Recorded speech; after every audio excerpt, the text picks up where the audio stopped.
please subscribe and don't forget to press the bell icon to get notified whenever we upload a new video.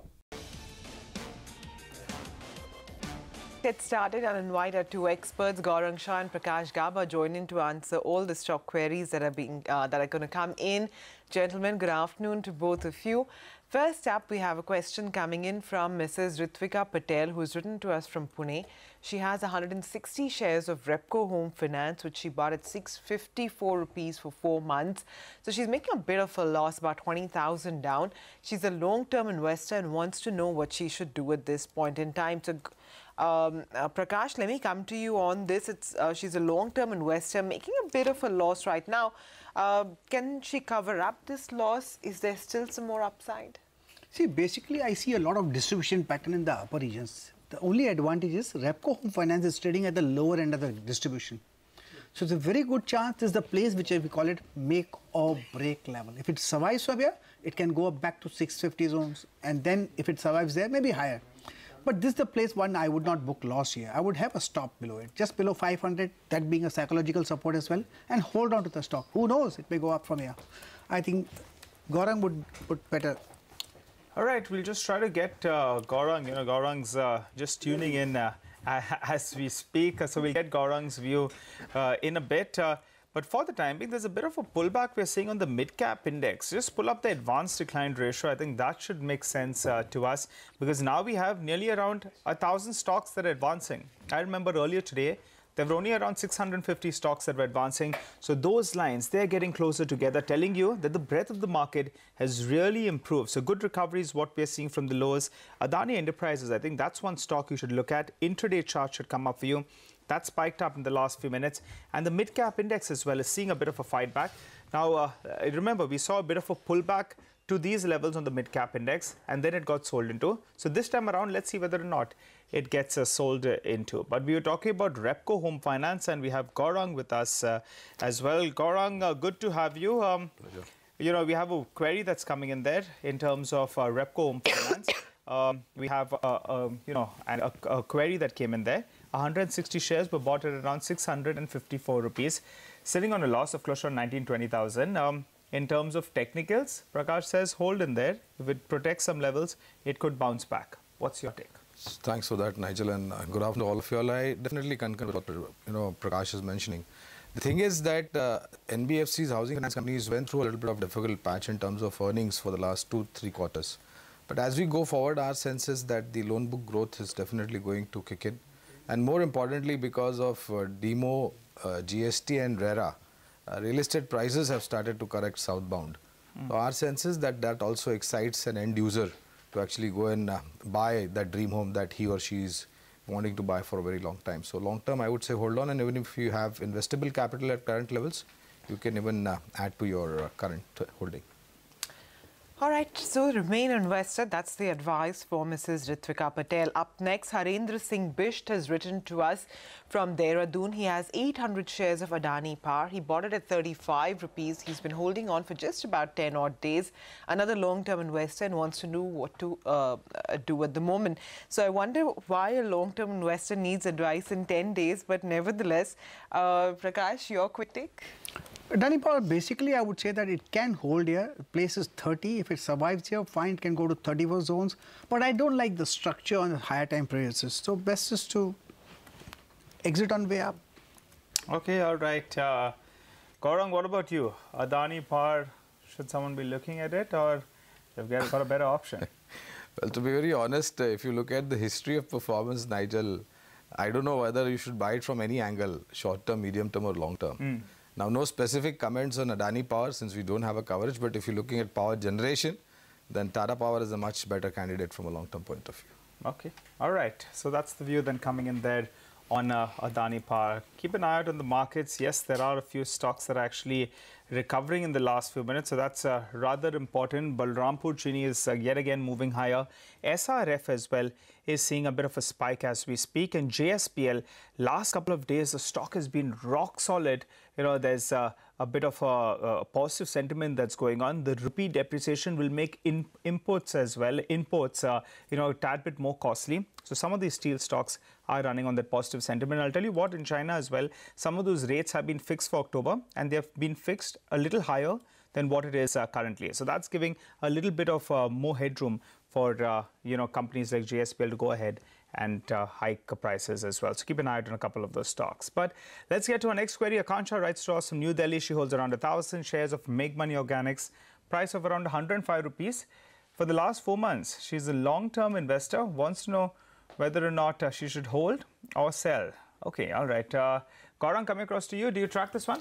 Not really, but if I'm looking as an investor from a long-term point of view on the specialty stroke agrochemicals, Nigel, then Tata Chemicals, UPL, PI Industries and Aarti Industries, these are much better candidates in terms of long-term investment. Okay. And what about you, Prakash? Well, Meghmani, I would say that hold on to the stock, looks good to me. 85, 86 strong support zones, can go to 95, 96 and even 100, who knows. But looks like yes, it's a hold until then. All right, Miss Rohini Nayak has written to us from Mumbai. She has 367 shares of BSC. She bought it at about 900 odd, I think 9 months ago. She's a long-term investor and wants to know what she should do at this point in time. So now this is where she's making quite a bit of a loss. 912, the stock now sub that 780 odd levels. Gaurang, what would you advise her? Could she buy at the moment, average her price out? What would the best strategy be? So Subira, as a disclosure, we had a subscribe recommendation for the IPO when it hit the street, BSC that is. And, when you invest into these kind of companies which are actually a platform provider for the security markets, you need to have at least 3.5, 4-year, 5-year plus time horizon.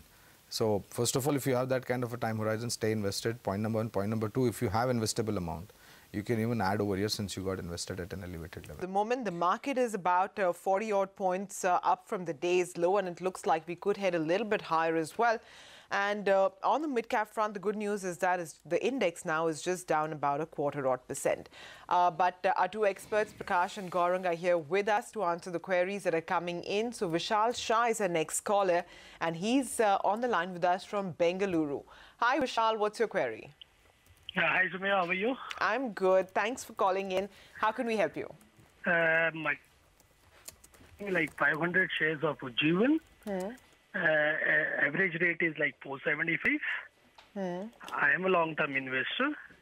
Want to know what is the future of Ujjivan, and can I buy anything further at this rate, and how long can I hold it? Okay, but you're in no need for funds, etc., right? This is a purely investment call that you're wanting to take. Exactly. Okay.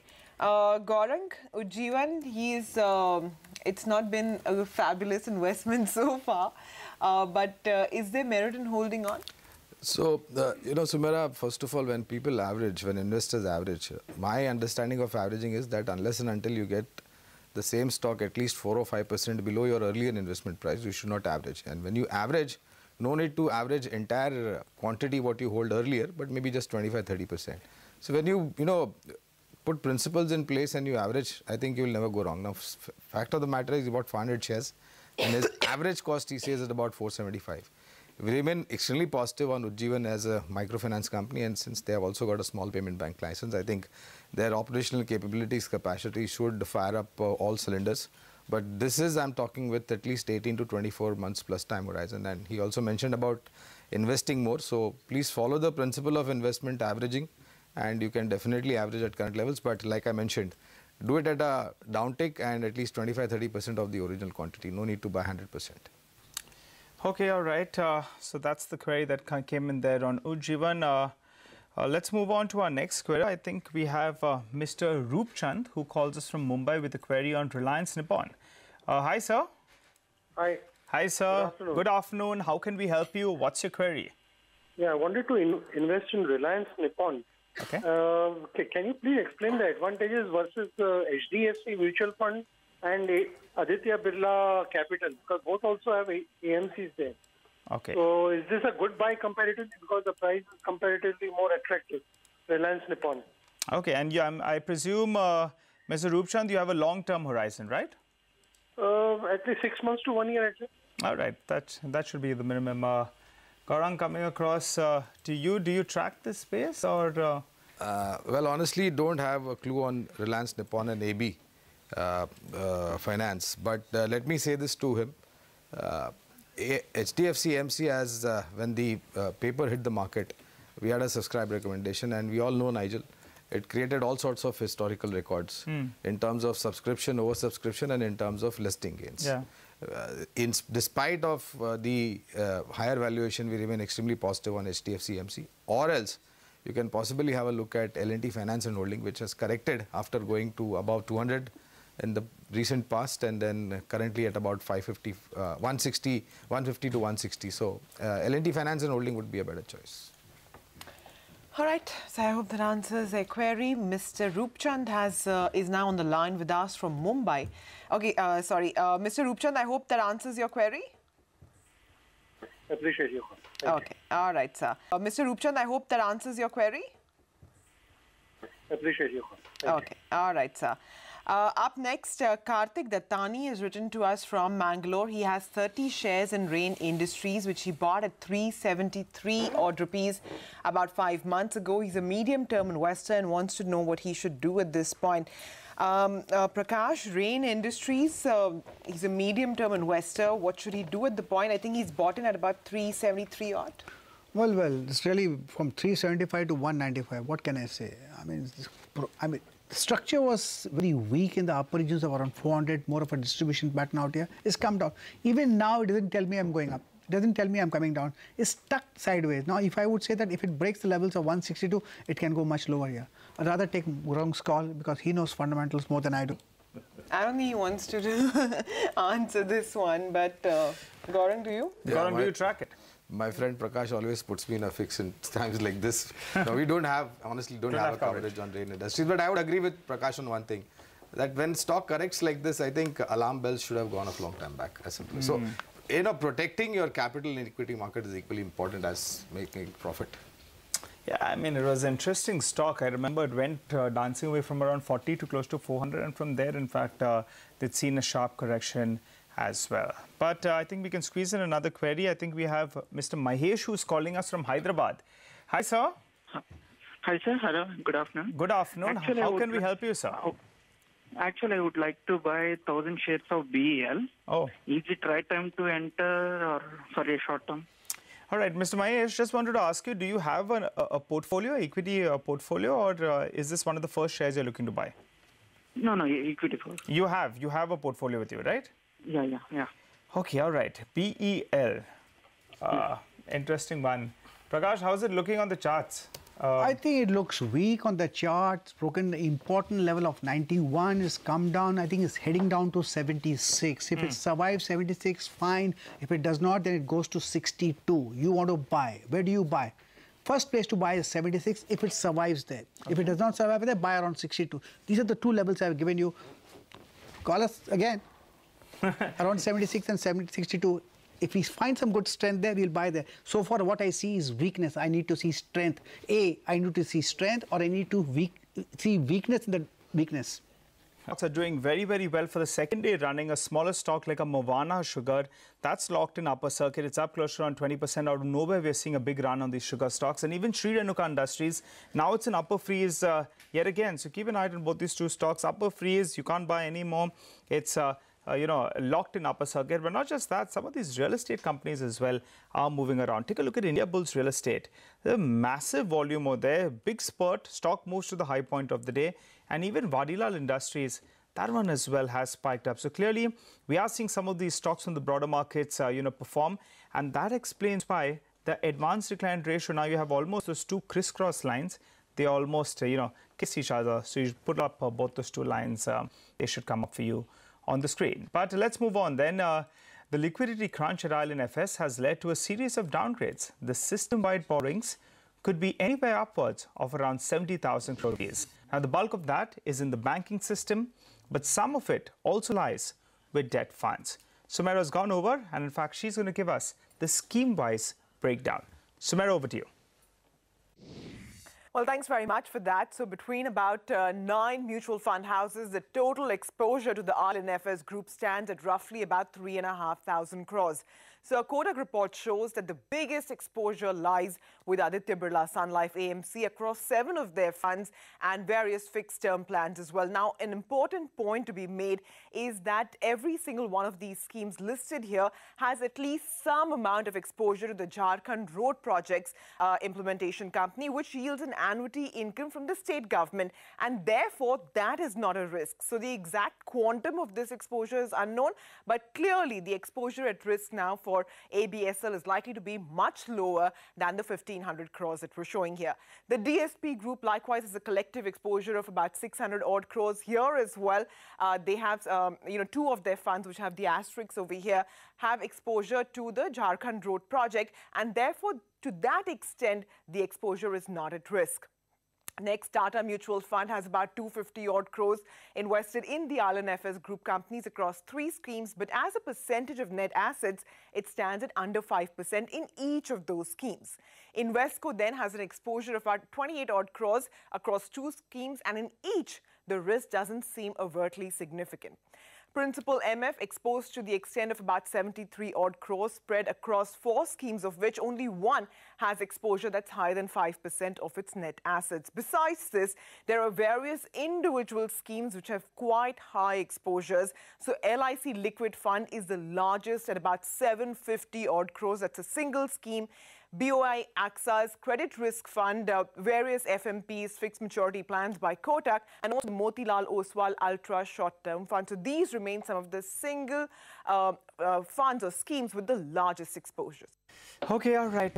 Thanks so much for that, Sumera. Well, let's move on then. And Sumera will join us back in the studio in just a bit. But I think we have another query. I think... we have a query who is, let's get that up for you on the screen. Mrs. Shiva Krishna writes to us from Bengaluru. He holds 1,000 shares of HDFC Bank since the IPO. He's a long investor and, in fact, wants to know whether or not should hold or to sell. Prakash, that grin on your face, I can see it from the corner of my eye. You know, those glory days, the friend's girlfriend or someone sold it to you many, many years ago. What would your advice be to Mr. Shiva Krishna? No matter what I tell him, he is not going to sell it, for sure. He's bought it IPO, holding it. Tell him to sell it tomorrow, he will not sell it. And don't sell it, please. You're saying just hold on to it's a damn good stock. Give it to your children. Get married. Give it to your children if you're not married. It's an inheritance stock. All right, Gaurang, what about you? Give it to the children, grandchildren? Buy a property. You can't buy the property, Prakash. You're saying not to sell it, then how can you buy the property? You want to buy a property, then sell it. Otherwise, don't sell it. Okay, once you sell it, then you can buy the property. And if you decide to buy a property, you sell it. Then. Okay, only if that's the case. What about your criteria? I'll be a little bit selfish because if I've earned hard-earned money and if I invested and bought a stock like HDFC Bank at an IPO, I would definitely sell half the quantity and go for a holiday. Or else, I would possibly book profits, half the quantity and buy another stock like an M&M.